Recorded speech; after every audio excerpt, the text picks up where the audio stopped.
What's going on, guys? It's Greg here, aka NYPrepper. In this video, I'm going to talk to you about how a nuclear war would play out. So this way you can better prepare yourselves in the worst case scenario that we get into a nuclear war with China or Russia or some other superpower nuclear armed country. So stick around and we'll talk about it. Alright guys. So in order to understand how a nuclear war could possibly play out, so you can better prepare yourself for one, you have to first understand the basic principles of nuclear warfare and familiarize yourself with the different technologies that we have currently available and how the superpowers of the world deploy those technologies and weapons and how they would deploy them in a conflict.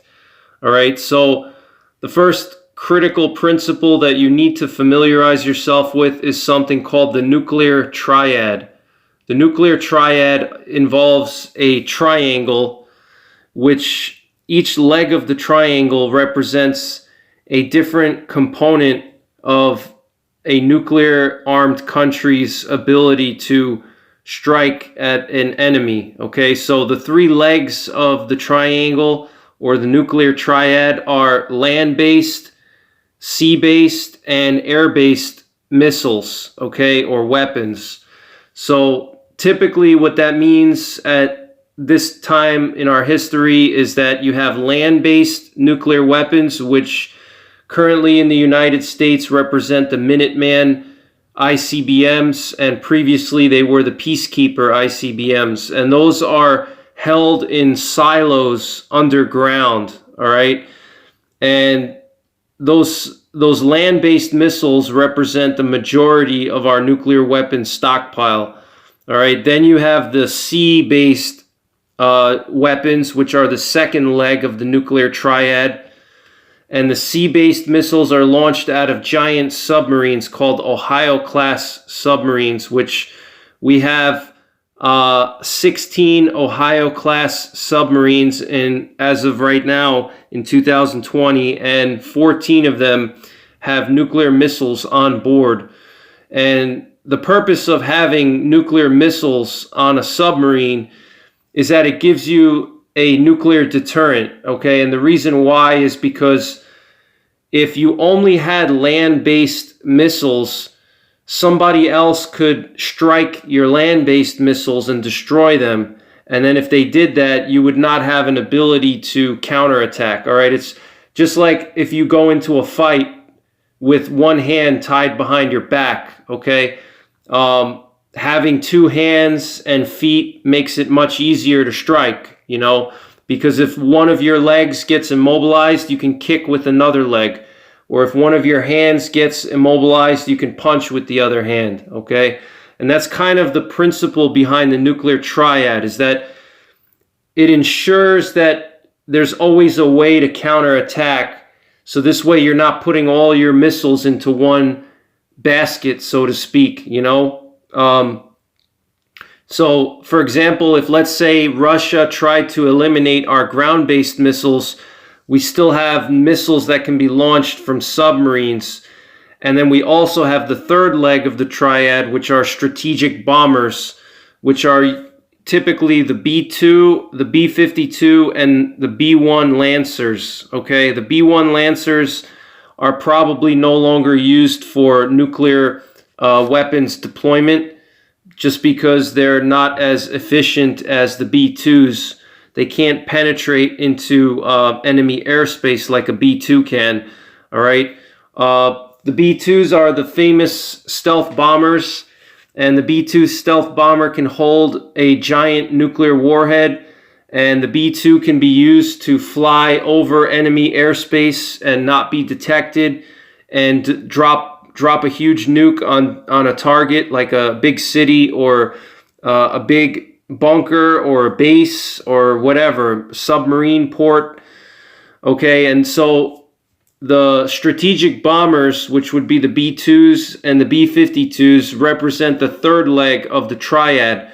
So now we're talking about three ways that the US could counterattack against a foreign nuclear attack, okay? So if they wipe out the ground-based missiles, then we still have subs. If they wipe out the subs, we still have stealth bombers, you know?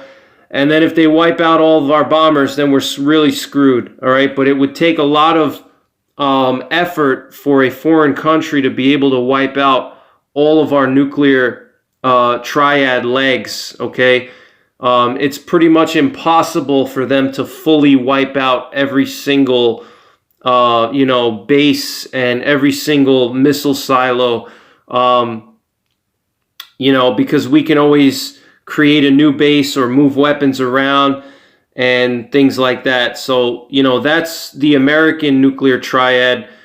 And Russia also has a nuclear triad, and China is almost in the process of having a nuclear triad. So just knowing the principle of a nuclear triad, now we can talk about how a nuclear war would play out, okay, and what it would look like. Now, a lot of preppers believe that big cities would be the first target in a nuclear war, and that's actually false, okay? Big cities like New York City, LA, they're definitely tempting targets for any country that would want to attack the US. No doubt. I mean, New York City, you have 10 million people.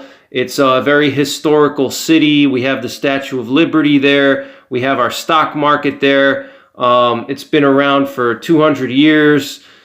Even though it's not the capital of the US, it's a very significant city. So let's say bombing New York City with a nuke is a very tempting idea if you're an enemy of the US. However, it's not really feasible in many ways for an enemy country to do that, and it's not practical, and it would likely result in their own annihilation by us, by our counterattack, okay? So we need to just clear that right out of the gate, okay? And that's kind of what I really want to focus on, is the misconception that a lot of preppers have. They think that, okay, if if you live near a big city, you got to really watch out because it's a nuclear target. But believe it or not, the big cities are not an interest to China, Russia, Iran. They might be interest to North Korea, okay, because North Korea, they're different than Russia and China. They have different goals. They're a lot smaller, and we'll talk about that in a second. But so rest assured, if you live in a big city like New York or LA, you don't have to worry so much about a nuclear strike. If you live in DC, you do have to worry about a nuclear strike, or anywhere within 50 miles of DC, you got to worry about it, not because of DC itself, because the White House is there and stuff like that, but because of all the military bases around DC. You have Fort Meade, you have various bunker complexes, you have Air Force bases, you have Fort Detrick, which is a huge chemical weapons research facility. So all the military bases, you have Quantico, all those bases around DC are more of an interest than the civilian population, okay? Attacking a civilian population or cultural centers is not really a huge interest of Russia or China or any other country that would potentially attack us in a nuclear attack, all right? It's a very tempting target, all right, especially if the leader has some kind of, hatred in his heart, or somebody like Hitler who wants to purify the world, and there's some kind of crazy extremist, that wants to just ethnically cleanse people or something like that. In that situation, of course, the civilian population would be a threat. But if we're talking like two superpowers and their goal is, domination of the earth, it doesn't make sense for China and Russia to waste all of their nukes on civilian populations, okay? Because it's not going to really provide them any benefits. It's not going to improve their position and help to beat us in a war or beat us economically long term, okay? In fact, they probably would want to preserve the civilian population for economic reasons. So I hope that helps ease your nerves a little bit if you live in a city. You know, don't worry so much. The biggest thing you need to worry about are attacks on military targets. So if you live close to a military base, especially a military base that's critical to national security, all right, that's what you really need to worry about, okay, is living close to a military base more so than living in a big city, all right? And I'm going to get into that now. But, you know, first I want to just continue talking about civilian populations. Now, China and Russia, their ultimate goal is, you know, world domination. They want to restore the status of communism and having this great communist empire like they did during the Cold War, and that's kind of what they want to do. And they also see America as, you know, they're kind of almost sore losers from the Cold War because they didn't win the Cold War, okay? They lost the Cold War, all right? The Soviets and the Chinese, they lost the Cold War because the Soviet Union broke apart. You know, whether you believe it was a natural breaking apart or whether it was artificially broken apart by the communist cabal inside of Russia. You know, either way, it doesn't matter whether it was engineered, whether the Soviet Union was an engineered collapse or whether it was a natural collapse. It doesn't matter. The fact of the matter is that the Soviet Union collapsed, okay? And so they lost, okay? They lost the Cold War. We won the Cold War. So, you know, guys like Putin and some of those hardcore communists that are left over from the Soviet days, you know, they see America as having one win, and they haven't won yet, you know. So they want to turn the tides against us, and, you know, they want to have a win for themselves, you know, to even up the score in a sense, you know, if that makes any sense, because we won the first battle. So now Russia and China feel like, all right, America beat us during the Cold War. We made ourselves look stupid. So, you know, our reputation is on the line. We have to really show the world that we're in charge and not America. So it's a long-term battle, you know, it's a long-term battle, and Russia and China would not have anything to gain by wiping out civilian populations in the U.S. Their main goal is to eliminate the U.S. military, because the U.S. military is what stands in the way of them from doing anything that they want, like taking over Europe, which is what Russia wants to do. You know, I think Russia wants to take over Europe. I think China wants to take over Japan and the Pacific countries all the way down to Australia. And some of the other Asian countries. I think China is definitely interested in expanding its territory because the amount of people that they have and the terrain that China has is not sustainable for long-term survival of the country. You know, they don't have good farming land.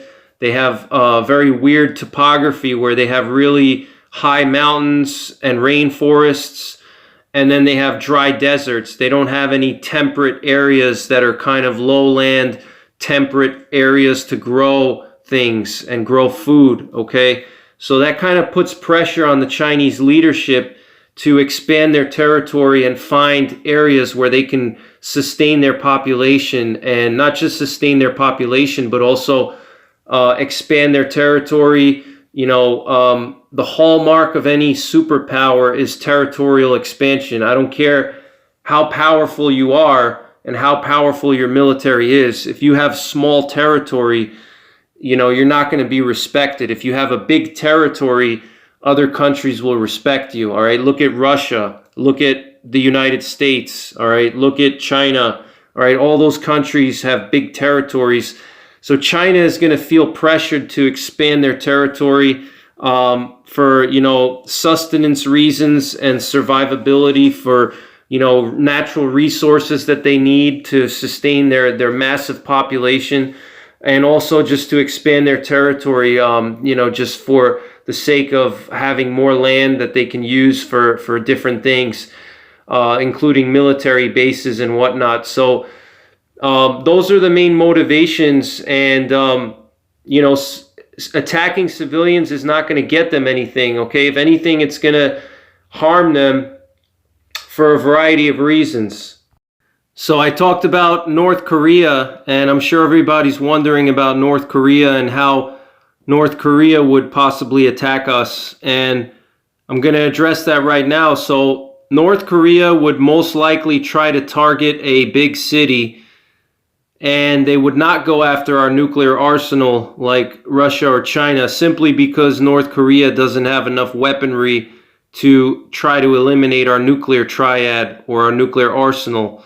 So they would go after a target that would have more of a cultural impact and possibly damage our morale and kind of be more of like a revenge strike than anything else.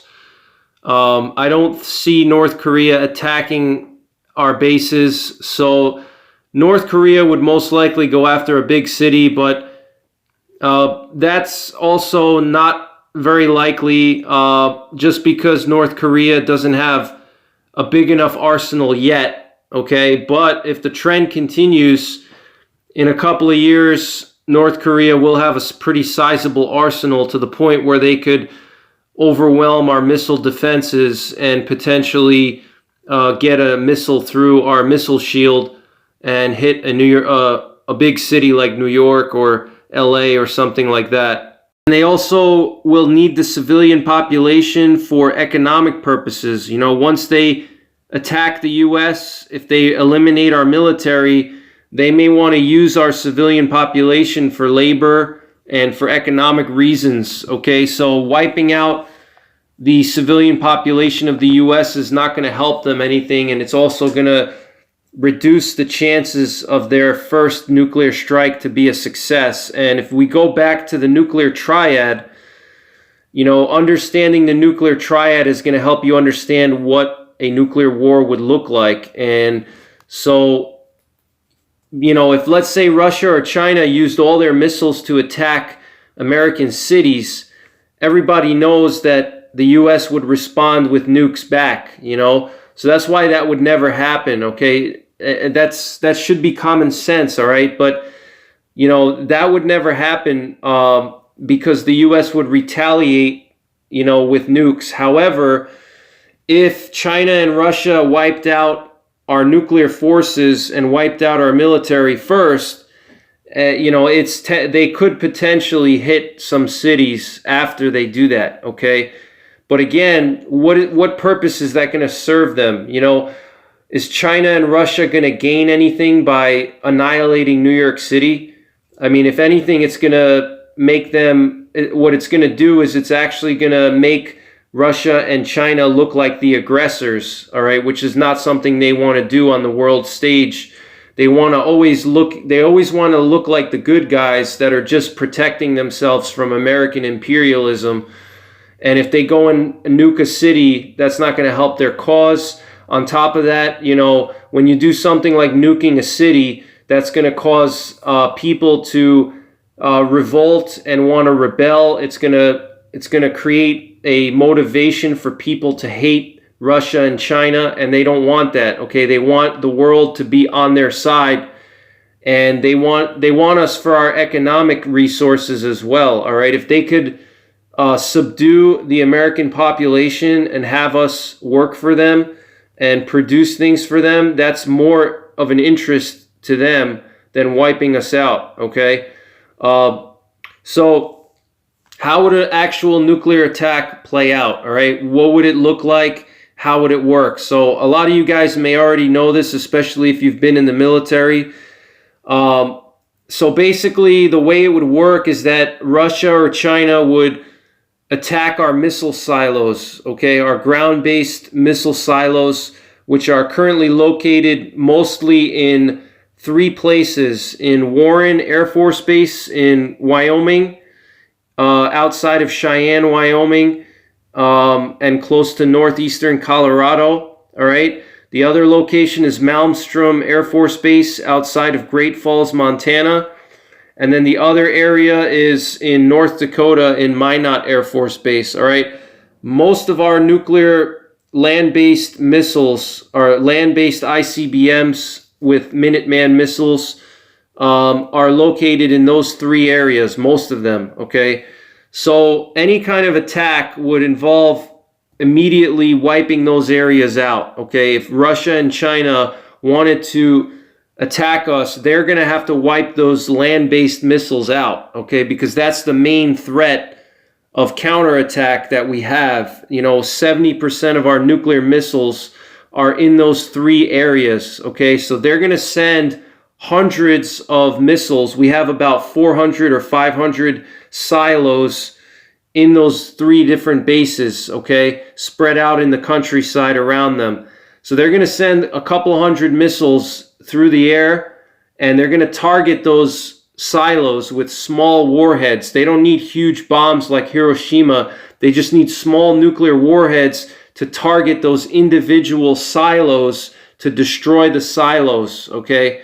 And by doing that, they eliminate our ability to counterattack, okay? Or it greatly reduces our ability to counterattack. Now, eliminating our land-based missiles is not going to ensure that we're not going to be able to counterattack them. So they're going to also have to go after the other two legs of the nuclear triad.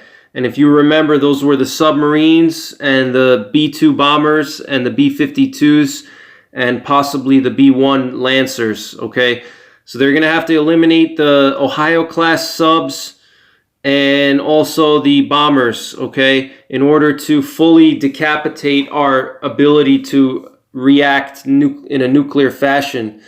And by strictly attacking our nuclear arsenal, it kind of makes Russia and China look less bad on the world stage, okay, because they can say that they weren't targeting American civilians. They were defending themselves by nuking our nuclear arsenal because they felt that we were the aggressors and we were going to attack them first.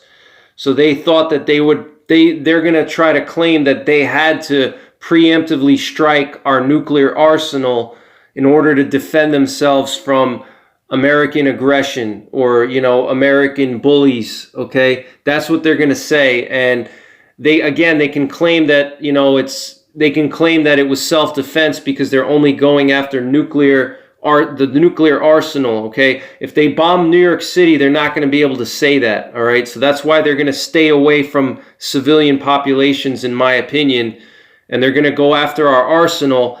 And once they eliminate our nuclear arsenal, all right, they bomb our silos, they bomb our submarine bases, they bomb our bomber bases, that kind of greatly reduces our ability to have a nuclear, well, it eliminates our nuclear triad in a sense. So that would allow Russia and China to do things that they couldn't normally do, okay, like take over parts of Europe or all of Europe. Russia could take over parts of Europe and surrounding areas.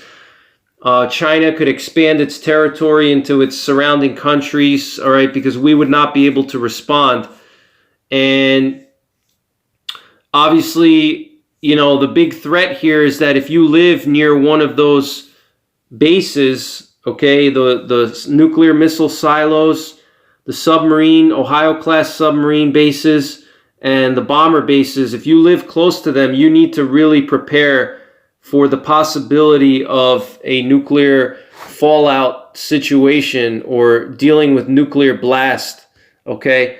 Because those are going to be the primary targets, okay? And it's not just the nuclear arsenal that would be a target. It's other things as well, such as command and control, and communications would also be targeted. So what they would try to do is eliminate our nuclear arsenal so we can't respond and counterattack, but they would also go after our command and control bases and communications so they could basically wipe out or decapitate our military in one strike. We would still have our conventional military, but our conventional military would be useless without GPS, without command and control, all right?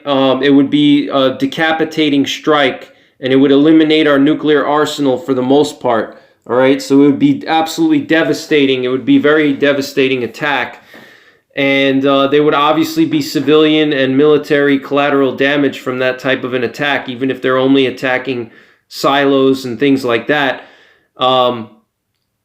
So, you know, that's kind of the main threat, and that's how it would play out. And, you know, in my next video, I'm going to go into more detail about the specific targets and, you know, where in the United States are the highest risk areas to be for a nuclear attack. All right. And I'm going to break it down into specific areas that you need to stay away from. All right. But remember that any kind of command and control base, communications bases, very critical, strategically important military bases are going to be targets. Okay. Those are going to be primary nuclear targets. There's three types of targets when we talk about nuclear war. There's primary, secondary, and tertiary targets. Okay. Primary targets are going to be the first volley of missiles that they launch, and that's going to be the main objective is the primary targets. Okay. If they succeed with the primary targets, they may go further and do some secondary targets or tertiary targets. But the primary targets is the main threat that we need to concern ourselves with for, in my opinion, any kind of realistic nuclear war. Because remember, Russia and China, they don't want a nuclear winter. They don't want, you know, a nuclear Armageddon any more than we don't. All right, so if they were to hit us, they would hit us with a surprise attack, and they would go after our nuclear arsenal. They're not looking for a nuclear Armageddon where we're going to start responding and it's going to put us into a nuclear winter. They don't want that either, okay? They don't want to kill millions of Americans with nukes. They don't want that either. What they want to do is they want to neutralize our military and neutralize our nuclear arsenal. That's their main goal, all right? So you need to think about areas where you live where there are, you know, critical military bases that are critical to national security, all right? I'm not talking about National Guard posts or camps. I'm talking about, you know, critically important bases for national security, okay? Places like Fort Meade or, you know, NORAD, places like that. If you have some of those kinds of bases in your backyard, you're pretty much in a very bad situation for nuclear war. But I'm going to get into specific targets in the next video, part 3. So in this video, I just wanted to explain the basic concepts, understanding the nuclear triad, understanding, you know, what we're capable of, and how the nuclear war would actually play out. They're not going to target civilians. They're going to go after our nuclear arsenal and our critically important military bases, command and control, and communications, okay? So with that being said, again, you live near any of those kinds of bases, your preps will need to be on, you're going to need to be on high alert, and your preps are going to have to be squared away. You're going to need to have a bug out plan. All right, if you live close to a nuclear silo, all right, or a nuclear missile base, you're going to need to really have a good plan, you know, because you're not going to survive a direct nuclear blast, okay? It doesn't matter what kind of shelter you have. You're going to have up to 30 minutes to bug out from your house, okay? As soon as there's a emergency alert that a missile is inbound, you know, if you live, let's say, 10 miles away or 5 miles away from a major nuclear target, a primary nuclear target, you're not going to have much time to evacuate. You're going to have up to 30 minutes by the time the missile crosses over the earth and lands, okay? So that being said, you know, if you're within the blast zone, you need to get out, all right? The blast zone will depend on the size of the bomb, okay? The blast zone could be anywhere from 500 yards to, you know, 5 miles, or even 30, 40, 50 miles, depending on the size of the bomb. But if we're talking about attacks on military bases, they're not going to use giant nukes, okay? They're going to use smaller tactical type nukes that are specifically designed to wipe out a specific target, all right? They're not huge nuclear bombs like Hiroshima or, you know, Castle Bravo, or those giant nuclear bombs that Russia has. They're not going to be like that. They're going to be small nuclear bombs that are just going to be enough to wipe out the specific target. But in the process, there will be a blast wave to deal with. There will be thermal radiation. There will be immediate radiation effects, ionizing radiation. There will be rubble to deal with, okay, overpressure from the blast wave. But most importantly, you're going to have to be concerned with fallout. So later on in the series, I'll talk about how to protect yourself from fallout and how to protect yourself from a nuclear blast. I'll give you guys some real-world survival tips that don't involve, building a bunker in your basement. Okay, although that's the best thing you can do is build a fallout shelter in your basement, provided that you're not within the blast, the main blast area. If you live within the blast area, your only plan is to evacuate. All right, like for example, if you live in 2 miles away or 1 mile away from a major nuclear target, a primary nuclear target, you're going to have to evacuate. But if you live 10, 20, 30, maybe 50 miles away, you're pretty much safe from the blast itself, but you're going to have to worry about fallout. So in that situation, having a fallout shelter in your basement will be very useful. And I'm going to talk about the details of that. And I've actually done videos on that before, but I'm going to revisit this topic again and talk about fallout protection and things like that. But that'll be later on in the series. For now, I just want to cover the basic understandings of what the targets are and, understanding the motivations, the tactics that any kind of country would use. Because I don't think people understand that, a nuclear war is not going to be like a Armageddon scenario, all right? Because Russia and China, the U.S., nobody wants that. So it's going to be done in a way that avoids an Armageddon scenario. They're going to specifically go after our military, and once they cripple our military, it will free up Russia to be able to conquer and occupy, Europe, and China can conquer and occupy Japan and other countries, and we're going to be too busy, surviving from the attack, and they're going to already have wiped out our arsenal, so we're not going to be able to respond, okay? And by using small nukes, it's not going to cause a nuclear winter or anything like that, okay? It's not like they're going to send over hundreds of Hiroshima-type bombs that are, 10, 20 megatons. They're going to be sending over bombs that are small, all right? Very, very small bombs that are targeting specific military bases and specific targets, okay? Because, again, Russia and China, they don't want to have that type of situation where is a nuclear winter, So that's pretty much it for now. I hope you enjoyed the video, and stay tuned for part 3, where I'm going to go into specific targets, and then later on in the series I'll get into fallout protection and real world things that you can do to survive a nuclear attack if you're in the blast zone, what you can do, things like that. All right, so stay tuned to my channel. If you like the video, hit the thumbs up button. Feel free to leave a comment and any kind of suggestions you have, or anything you want to talk about. Use the comments, share information with other people. And also you can go to my website, www.NYPrepper.com.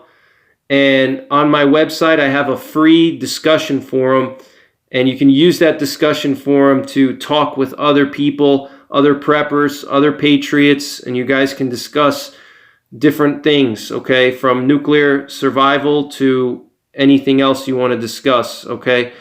So I highly recommend you use that resource. It's free. I'm not charging you guys for that.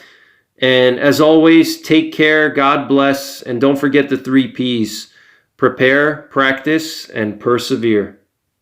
So fallout is going to be your biggest threat, okay? In my opinion, if there's any future nuclear war, fallout is most likely going to be your main threat. Unless you live like right next to a main nuclear target, then you're going to have to worry about overpressure waves, rubble, thermal radiation, and ionizing radiation. But for the most part, most Americans are going to have to worry about fallout. So we're going to talk about that later on in the series.